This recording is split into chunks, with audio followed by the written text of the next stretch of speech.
Okay, maybe I should just hold him for the intro. Remy's in the intro too. You could see his ears. What do I do now?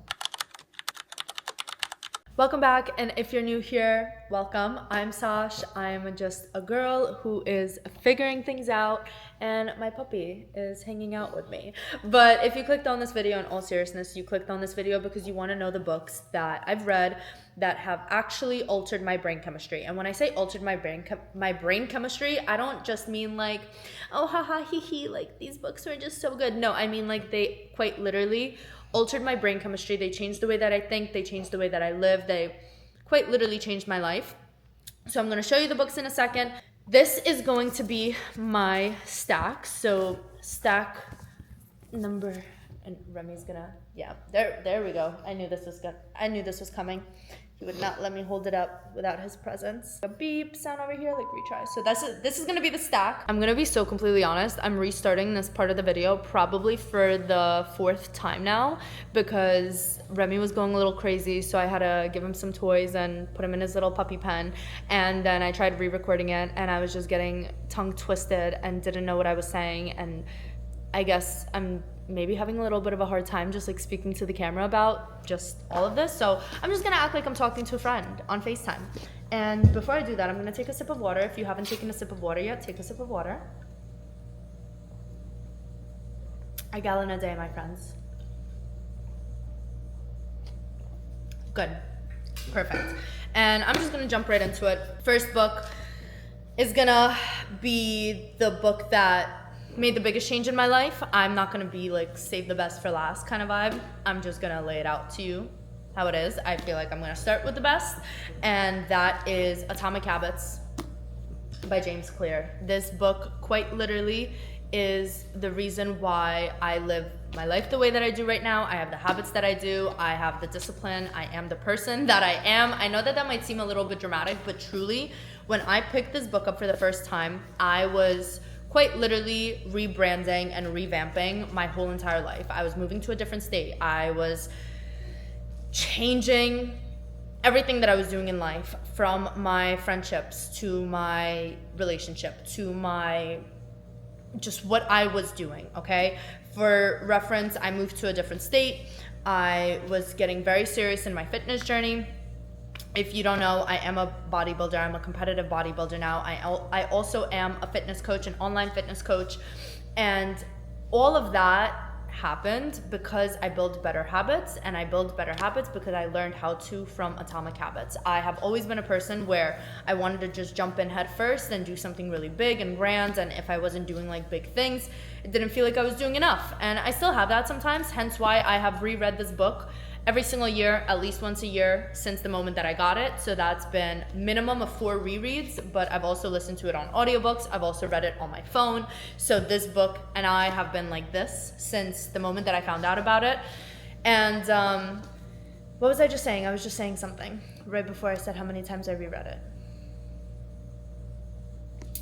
Nice, cool, I forgot. It's been a long day. It's literally 8 p.m. and I've procrastinated recording this video, so there we go. Brain fog, tired, obviously, been awake and on my feet since like 5:30 in the morning. Anyways, this book taught me all the habits that I needed to know. It taught me how to create habits. Oh yeah, that's right, I was saying like I always wanted to do like start big, go all in. So when I started my fitness journey, I was like, all right, I need to figure out macros, I need to figure out this, that, and then that burned me out so many times that I restarted my fitness journey so many times. And then I had this aha moment when I was reading this book that like, hey, you could start with something small. Like you don't need to immediately jump to drinking a gallon of water a day. You could start with half a gallon. You don't need to immediately try to hit 10K steps every single day because that's what everyone online says that you need to be doing when you've never hit that kind of step goal. Like let's shoot for 8K and then let's bump that up to 10K.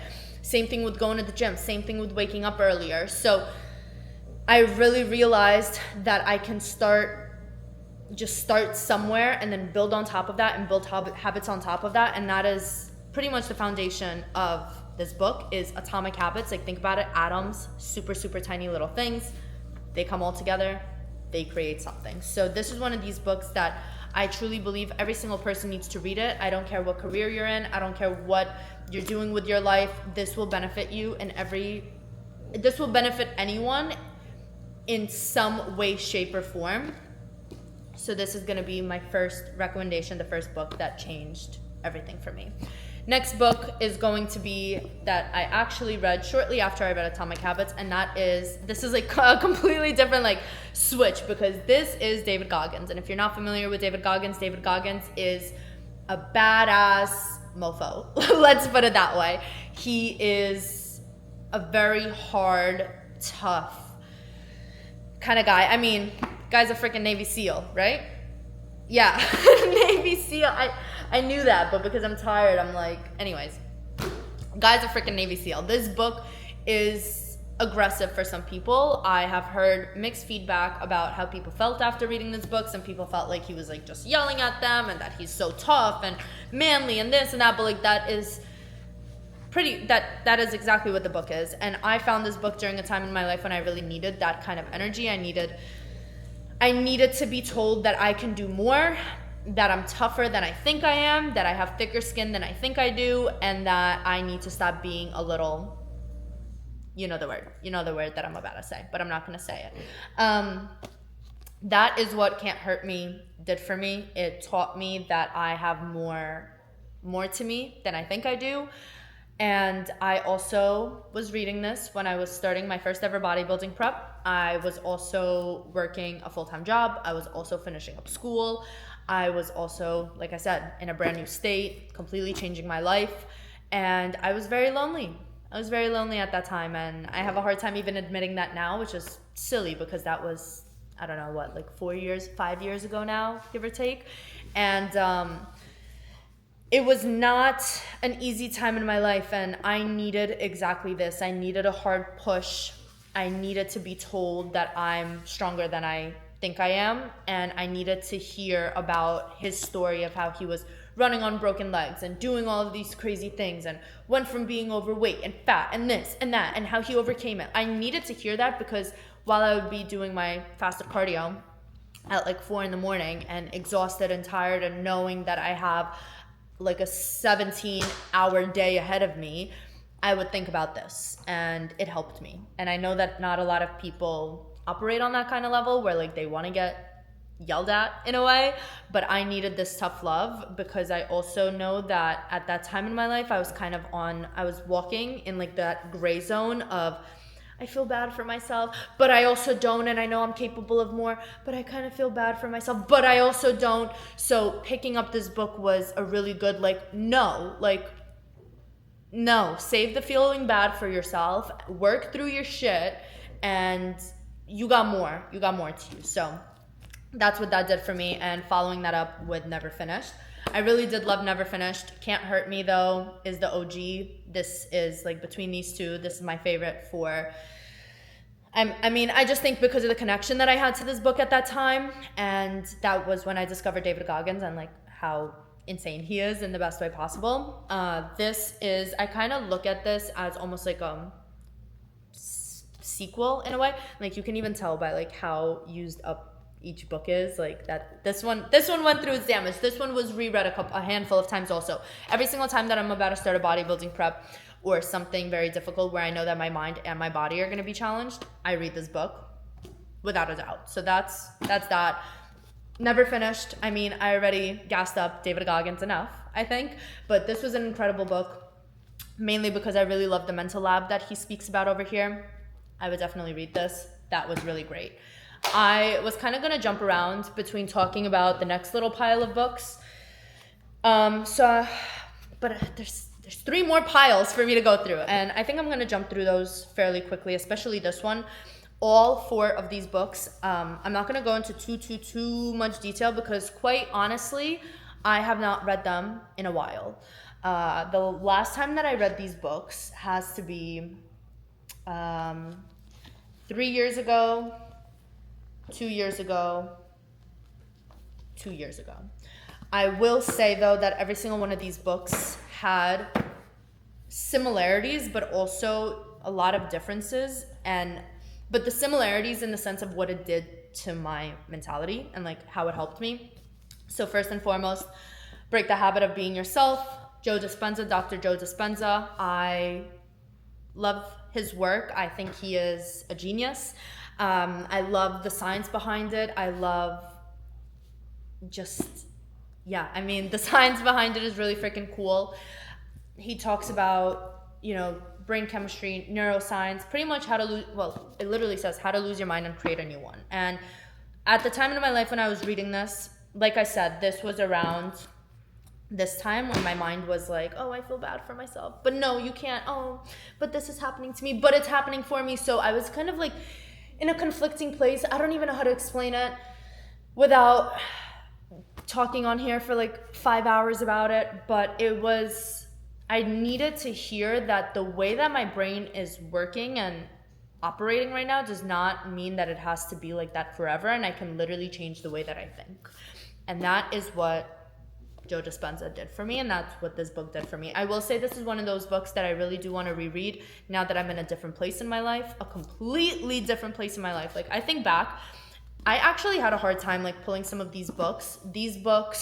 I kind of had a hard time pulling these books out of my library because I was like, holy shit, like the last time that I touched these books, I was going through a really hard time in my life, and I feel like I would have a completely different experience reading them now and even understand things differently because I'm no longer like this scared, I don't know what, like 19-year-old girl reading those books. Anyways, Break the Habit of Being Yourself, phenomenal book. The Power of Now, you can literally see where I paused on reading it.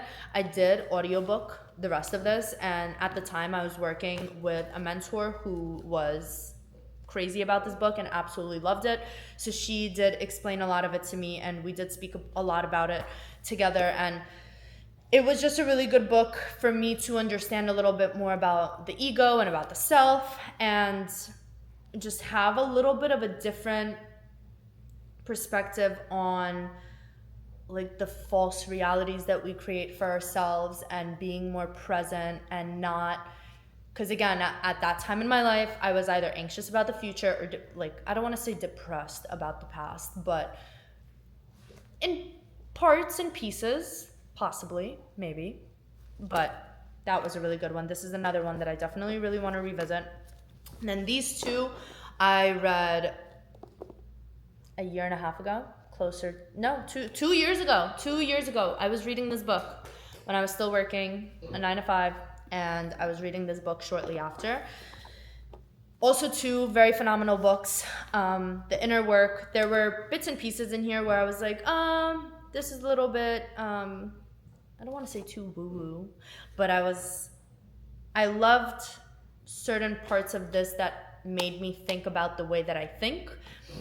And that's kind of why I'm like walking on eggshells around these two a little bit, because I feel like I was looking for an outlet at that time, and I was trying to understand a little bit more about like subconscious mind and this and that, and like maybe even spirituality in a sense. But I've also not evolved from that, but I have moved more into religion when I struggle with something like this that I used to go to these books for. I hope I'm making sense. I think I'm just gonna move on now. Because I'm confusing myself. The next category that I want to talk on is relationships. And there's 3 books, or you know what? I'm just gonna show you the books. There's 3 books over here. The first one is Attached. I'm gonna tell you about this book. The next book is Intimate Communion, and the next book is It's Not You. Every single one of these books plays a completely different role in the same umbrella, if that makes sense. So with the book Attached, fun fact, I bought this book at the same time that I bought Atomic Habits, or like shortly after. I don't know. When did it come out? I don't even remember. I don't want to be lying to you and tell you that I got it at the same exact time. But I remember this book. Anyways, long story short, what I'm trying to say is that this book sat on my bookshelf where I kept my books, my little cute thingy, for maybe a year or 2 years. 2 years, give or take, before I actually read it. And I only started reading it as soon as, and this is going to sound bad because I should have done it before, but my fiance and I at that time, boyfriend, he literally, like, we just got introduced through a mutual friend. Very cute story, I'll tell it another time. But we just got introduced through a mutual friend, and he asked me out on a date, like, that same day, pretty much, or the next day, something like that. And we went out on this date, and I remember us being on this date, and I liked him so much, and I really wanted to make sure that I was mentally in a good place, and I was not bringing any past traumas into my relationship now, because I really, really liked him. And now he's my fiance, and we're literally getting married, which is insane, because when I think about when I picked up this book with the thought process in my head of, I like him so much, and this was the first time that I liked someone since years, since I went through like a really terrible breakup. And I just remember thinking, like, I really don't want to mess this up because of any insecurities I have, any traumas I have, any things that I have not yet healed from. And I picked this book up, and I was like, why did I buy this book? And I started looking at it, and I was like, oh, the new science of adult attachment, and how it can help you find and keep love. And I was like, whoa. When I got home from our first date, babe, if you're listening to this, I never told him this, but anyways, I got home from our first date. I literally went into my book library, and I was like, where's that book? Found this book, pulled it out, started reading it, finished reading it within a couple of days. I literally remember standing, like, walking on the treadmill at the gym, and like he came up to me like, oh, what are you reading? I was like, oh, I'm just reading a book, like, don't worry about it. I was literally reading this book. I used to call myself a very anxious person, and I still have anxiety sometimes, here and there. Who doesn't, right? But I just remember when I picked up this book and I started reading it, it essentially pointed out, like, I held up a mirror to myself and was like, holy shit, like, I do have exactly like the anxious attachment style, the avoidant attachment style. Anyways, long story short, I feel like I'm going on a tangent. I read this book as we just started dating, because I wanted to make sure that I was not going to pour or bring any of my anxious attachment, avoidant attachment into our relationship, but I was going to bring the secure attachment. So those are the three. Really, really big for me when we first started dating. Then came intimate communion. Intimate communion, I'm not going to go too far deep into this book, because it was a book that I read and a book that I listened to on audiobook, and I picked out what I felt like I needed out of it, and that was mainly like, oh shit, I don't have to always be like this masculine go, which I think I kind of identify, like, I picked up here. A lot of that, which is fine and it's great in like the gym and maybe in your business and whatever, but being in a relationship, I realized that I want to be more like girly, and I want to start wearing pink again, and you know, like the girly things. So this was the first time that I was really introduced to like feminine versus masculine energy, and understood it a little bit more. So that was that. And this last one is called It's Not You. My fiance actually bought me this book, and it is Identifying and Healing from Narcissistic People.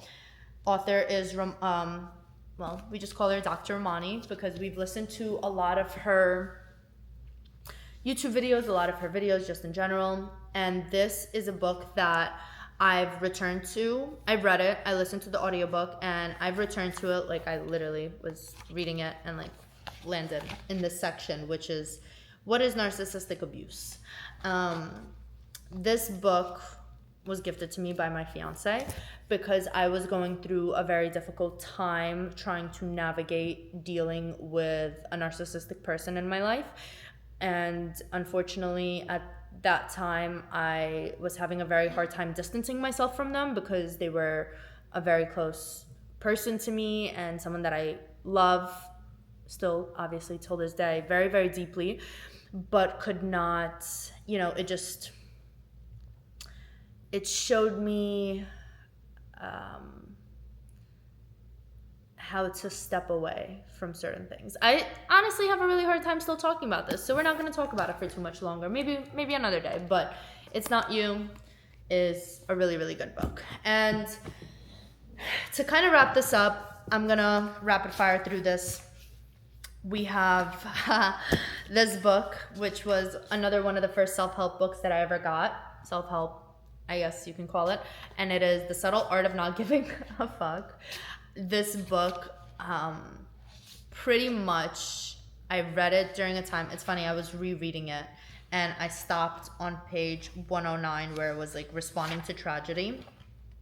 I don't know why this is where I stopped or why I was rereading it again, but this book kind of gave me a better understanding of how to deal with adversity, of how to not care so much. And when I say not care so much, I mean not care about people that you love, but not care about opinions, not care about what other people say, what other people, just essentially how to not give a fudge about things that don't need you to give a fudge about. And I also just thought that the cover was awesome. I don't know. I loved it.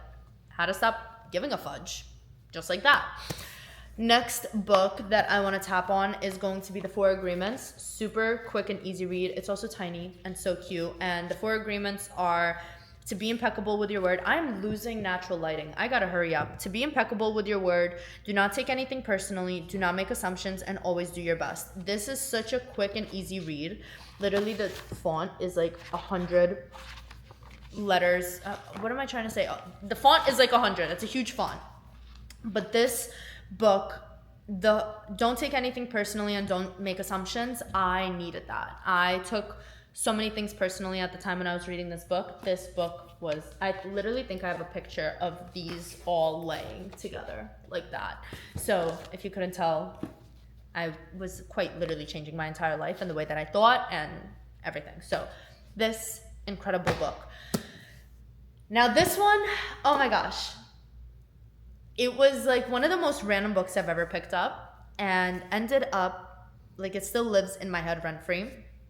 It's called Ikigai, and it is a Japanese secret, and I love sushi. No, I'm joking. That's obviously not why I picked it up. I think I maybe found it on like a recommendation based on the books that I've read on like Goodreads. I don't even know where I found it.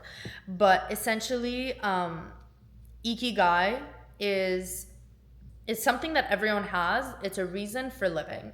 So it is what, like pretty much the whole entire book, there are tiny blue zones that are Japanese villages, and the blue zones are people that live the longest, and they are telling their secrets of how they do it. And pretty much, just to kind of give you an idea here, having a strong sense of Ikigai, the place where passion, mission, vocation, and profession intersect, means that each day is infused with meaning. It's the reason we get up in the morning. It's also the reason many Japanese never retire. In fact, there's no word in Japanese that means retire in the sense that it does in English.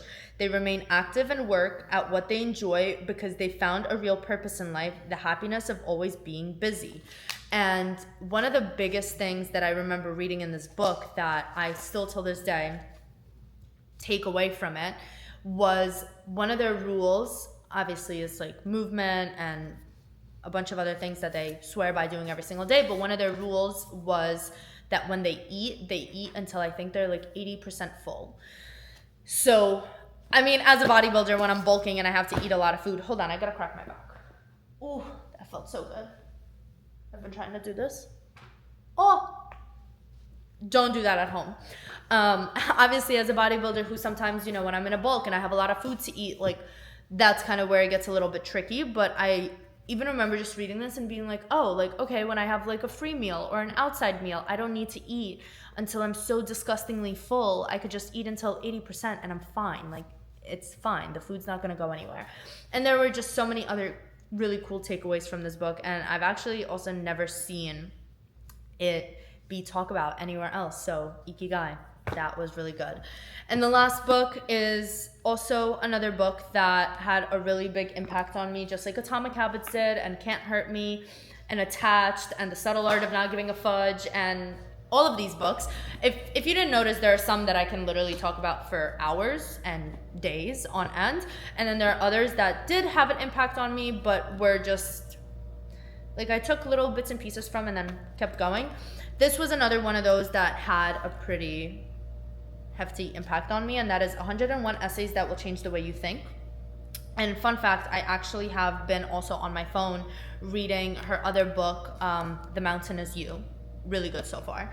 But with this book, there are just, it's like lesson after lesson, thing after thing, like little moments. I even have this this probably the first time that I ever flipped a page like that to find my spot. And I think I did this around the same time when I think I was rereading this book around the same time when I picked up Attached, because where I paused is why you're struggling in your relationships based on your attachment style. And then I think I picked up Attached and started reading it. But there are just as I'm going through, it's what you find in solitude. The Idiot's Guide to Emotional Intelligence. And they're just like little tiny essays that are all put together that you can go back to and read as you need. You don't need to read the entire book. You can just go and read one of the lessons. And it was just a really good moment, because it wasn't like an entire book just about mindset or just about relationships or just about whatever else. It was a combination of a bunch of little things. And for example, I really love this one where one of the essays is literally 101 things more worth thinking about than whatever consumes you.